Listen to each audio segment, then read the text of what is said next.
ang mga inahan mga good ginadaginot good up to the last minute sa ilang bakanting oras kay daghan na sila ginaapas nga buluhaton sa panimalay.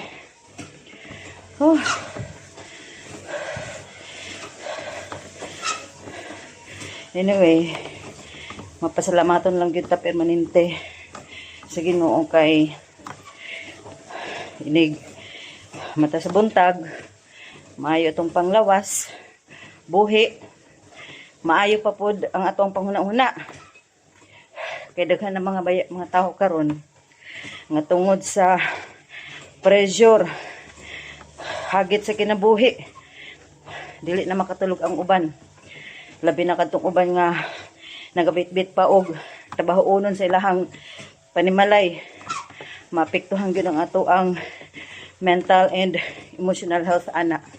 So himuon na tong goal sa tong kinabuhi, stay healthy kung pwede in all aspects of our lives.